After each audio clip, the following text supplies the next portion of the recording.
जय हिंद दोस्तों। मैं आप सभी का स्वागत करता हूं मेरे channel knowledge hub with master ji में। हम एक जीके की सीरीज स्टार्ट करने जा रहे हैं जो सभी गवर्नमेंट एग्जाम को ध्यान में रखते हुए चलाई जा रही है। और इसमें हम बहुत ही डिटेल में अच्छे तरीके से बिल्कुल इन डेप्थ डिस्कस करते चलेंगे। हम स्टार्ट करते हैं पॉलिटी से। और इसमें क्या है कि हम पहले इसका जो बैकग्राउंड हिस्ट्री होती है, जो अंग्रेज शासन कर रहे थे उस टाइम पे, ईस्ट इंडिया कंपनी शासन कर रही थी, उस टाइम से क्या कानून आए, क्या वो अधिनियम के जो पत्र आए, वो सब देखेंगे। पहले थोड़ा जो पॉलिटी से रिलेटेड है, संविधान बनाने की ज़रूरत क्यों पड़ी, किस तरह से हम वहाँ तक पहुँचे, ये सब देखेंगे थोड़ा सा। मोस्टली ये क्या होता है कि हिस्ट्री में पढ़े जाते हैं कि जो ये अधिनियम आए, ईस्ट इंडिया कंपनी ने कैसे क्या किया क्या नहीं किया।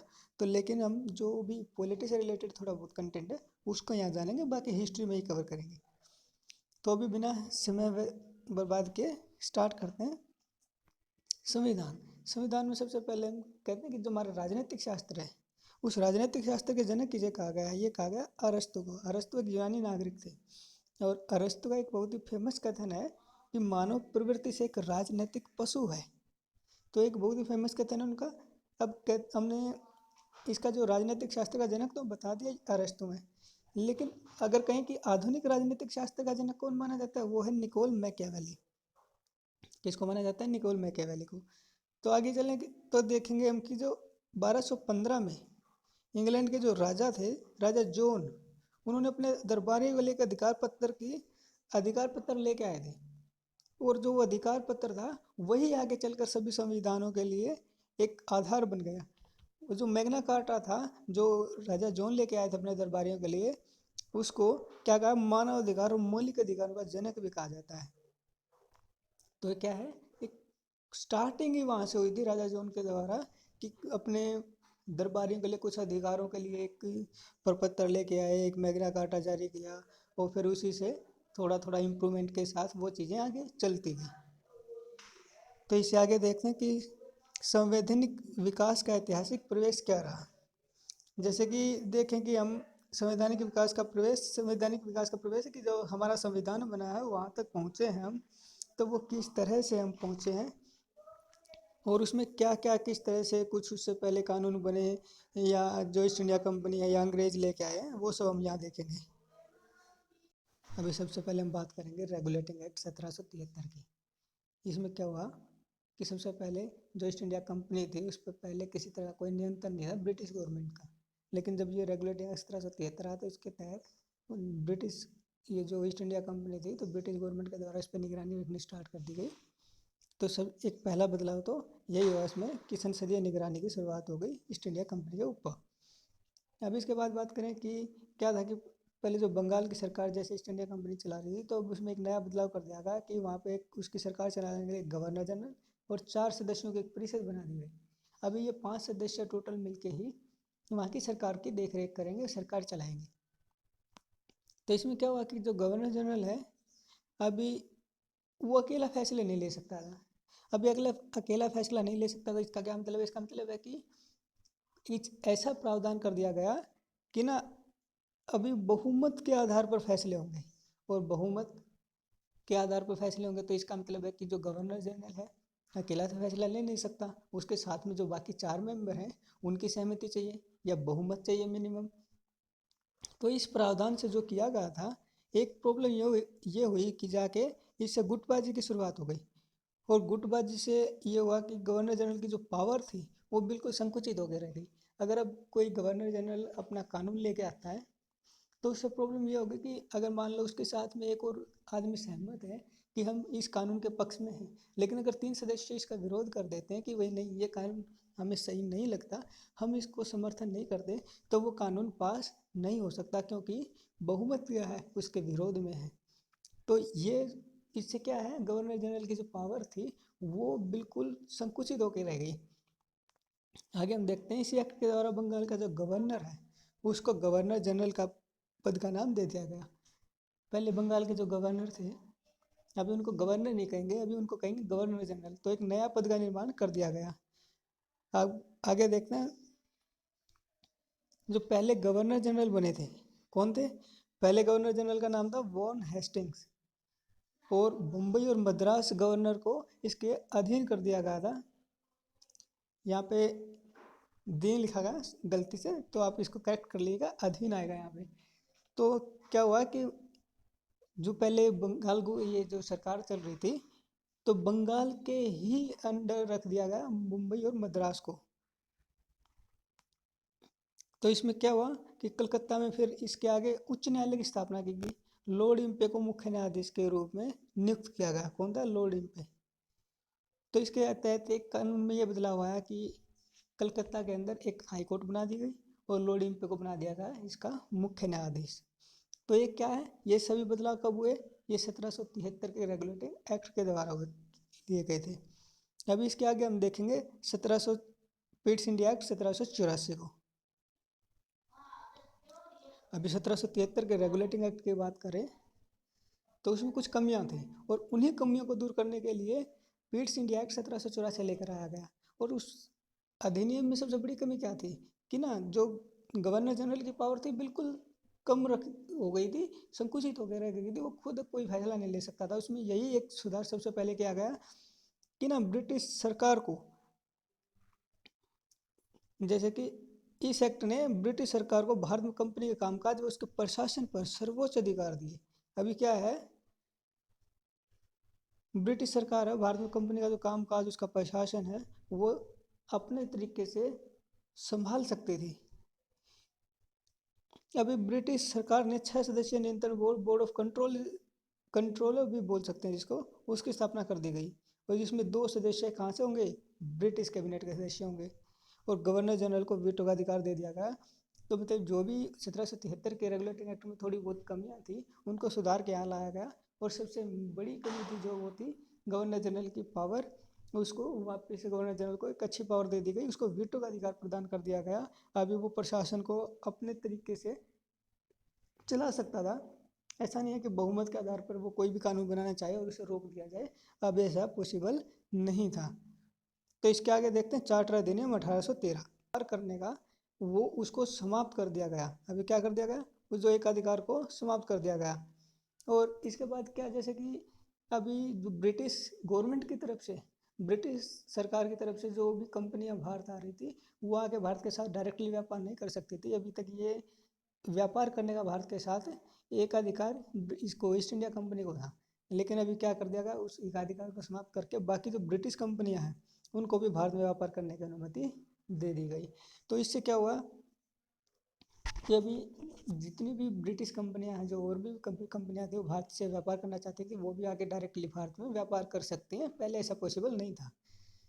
अभी ईस्ट इंडिया कंपनी का दिन क्या हुआ कि केवल चाय का व्यापार और चीन के साथ व्यापार करने का अधिकार ही रहेगा। बाकी जो कंपनियां अगर आएंगी भारत के साथ व्यापार करने, तो वो एक तो चाय का व्यापार अभी नहीं कर पाएंगी, और चीन के साथ डील कर रही है, अभी भी एक अधिकार है ईस्ट इंडिया कंपनी को, चीन के साथ भी वो व्यापार नहीं कर पाएंगी। लेकिन धीरे धीरे क्या है, इनमें ये चेंजेस करते जा रहे हैं, अधिनियम नए नए लाते जा रहे हैं। तो उसमें धीरे धीरे क्या है, ईस्ट इंडिया कंपनी से जो इनके एकाधिकार है उनको छीनते जा रहे हैं और ब्रिटिश गवर्नमेंट अपने हाथों में लेती जा रही है। तो इससे आगे अधिनियम देखते हैं कौन सा है। अभी बात करते हैं चार्टर अधिनियम 1833 की। इसमें क्या हुआ कि सबसे पहले एक बदलाव तो ये कर दिया गया, जैसे कि जो रेगुलेटिंग एक्ट 1773 हमने पढ़ा, उसमें क्या था कि जो बंगाल का जो गवर्नर था उस गवर्नर को गवर्नर जनरल का पद का नाम दे दिया गया था। तो अभी गवर्नर को हम गवर्नर जनरल कह रहे थे। इसमें क्या किया कि जो अभी बंगाल का गवर्नर जनरल था उसको अभी भारत का गवर्नर जनरल बना दिया गया। बंगाल के गवर्नर जनरल को भारत का गवर्नर जनरल बना दिया गया। दूसरा प्रावधान ये हुआ कि जो 1833 का अधिनियम था उसके तहत ये प्रावधान कर दिया गया कि अगर कंपनी के अधीन कोई भी आदमी रोजगार के लिए उसकी सेवा, ये ब्रिटिश गवर्नमेंट या फिर ईस्ट इंडिया कंपनी की सेवा में आता है, कोई भी पद पे काम करता है, तो उसका क्या हुआ कि उसके उस व्यक्ति के साथ में धर्म, वंश, जन्म स्थान, वर्ण के आधार पर किसी भी प्रकार का कोई भेदभाव नहीं किया जाएगा। तो एक तरह से उनके अधिकारों की गारंटी दे रहे थे ये लोग। इसके बाद हमने जैसे कि पहले देखा, जब इससे पहले वाले अधिनियम में कि ना, दूसरी ब्रिटिश कंपनियां भारत में आके व्यापार करने लगी थी और उनको जो एकाधिकार था भारत के साथ व्यापार करने का वो समाप्त कर दिया गया था। तो अभी क्या था, उसके पास बचा था केवल चीन के साथ व्यापार करने का एक अधिकार और चाय का व्यापार का एकाधिकार। तो अभी चीन के साथ जो व्यापार का एकाधिकार था अभी उसको भी समाप्त कर दिया गया है ईस्ट इंडिया कंपनी का। और ईस्ट इंडिया कंपनी भारत में प्रशासनिक अधिकारों की समाप्ति की शुरुआत हो गई।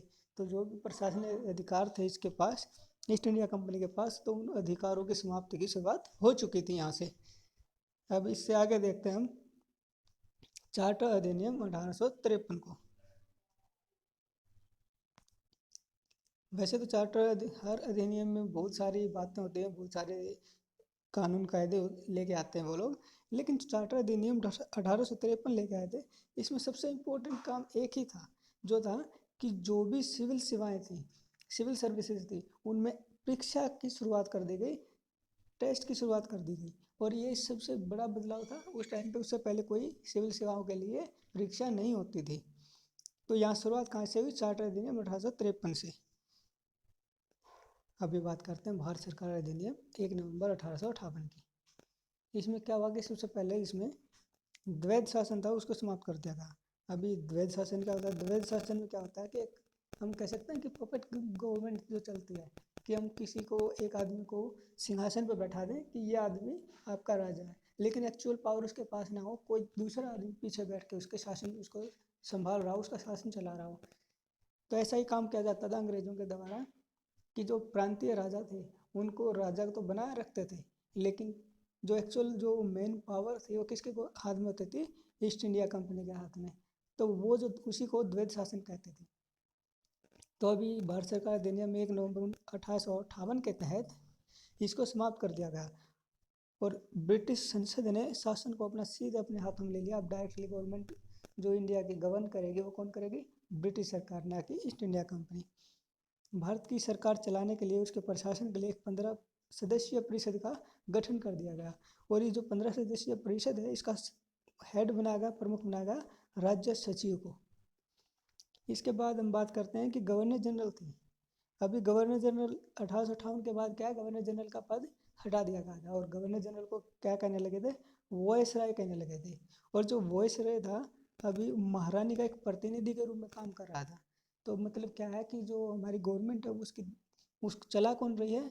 ब्रिटेन की महारानी। वहाँ ये जो वॉयसराय है यहाँ पे अभी केवल उसका एक प्रतिनिधि के रूप में काम करेगा। इसके बाद है जैसे कि कैनिंग हमारा प्रथम वायसराय बना था। तो जो अंतिम गवर्नर उस टाइम पे जो गवर्नर जनरल थे जब ये अधिनियम आया था, वो लॉर्ड कैनिंग के थे। और लॉर्ड कैनिंग जब ये अधिनियम आया तो वो गवर्नर जनरल का पद हटा दिया गया और क्या वॉयसराय का पद ला दिया गया। तो कैनिंग को ही वॉयसराय बना दिया गया। तो इस तरह से हम कह सकते हैं कि जो हमारे अंतिम गवर्नर जनरल और प्रथम वॉयसराय कौन थे? लॉर्ड कैनिंग थे। ठीक है। अभी हम देखते हैं कि महारानी की घोषणा 1858 में की गई थी, उसके बारे में, कि जो लॉर्ड कैनिंग थे, जो वॉयसराय बनाए गए थे पहले, लॉर्ड कैनिंग ने इलाहाबाद में घोषणा की जाके कि जो ब्रिटेन की महारानी है, ब्रिटिश महारानी है, अब वो भारत की भी महारानी होगी। तो क्या है, ब्रिटिश महारानी ने सीधा अपना जो भारत का शासन है अपने हाथों में ले लिया था। और इसके बाद हम बात करें कि जो डलहौजी की हड़प नीति थी, हड़प नीति की शुरुआत किसने की थी? डलहौजी की। बहुत इंपॉर्टेंट क्वेश्चन है। तो इसको जो हड़प नीति थी इसको समाप्त कर दिया गया।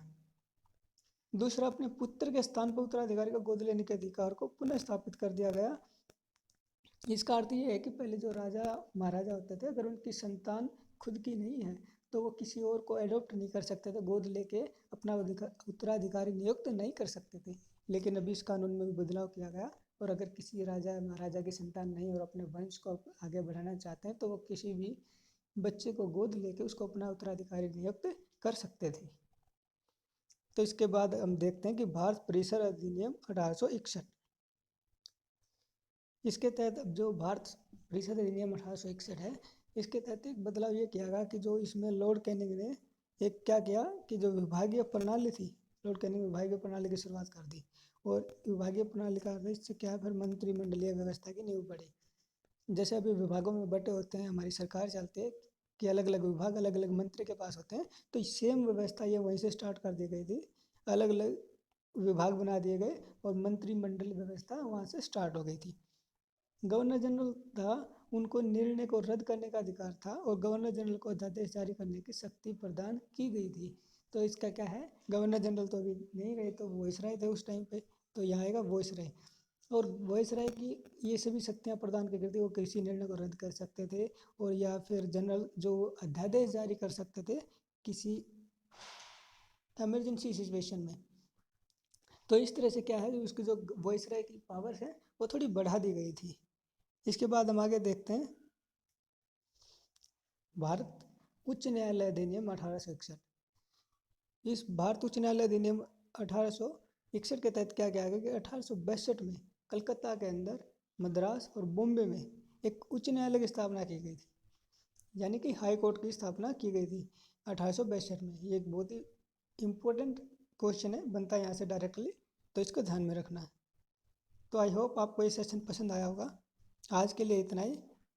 अभी हम इसका नेक्स्ट सीरीज कल लेके आएंगे, तो उसमें हम इसका जो थोड़ा बहुत जो बैकग्राउंड हिस्ट्री बची है उसको करने के बाद फिर हम एक नए सिरे से एक अच्छे से जो हमारा संविधान है वहाँ से स्टार्ट करेंगे कि जो भारतीय हैं उनमें मांग कैसे उठी संविधान की, उनकी क्या भूमिका थी, वो सब देखेंगे।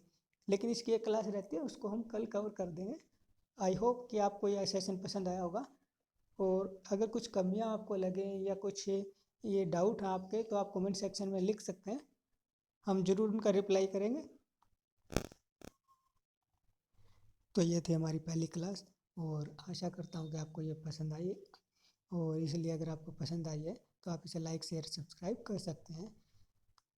तो फिर मिलते हैं कल की वीडियो में। जय हिंद, जय भारत।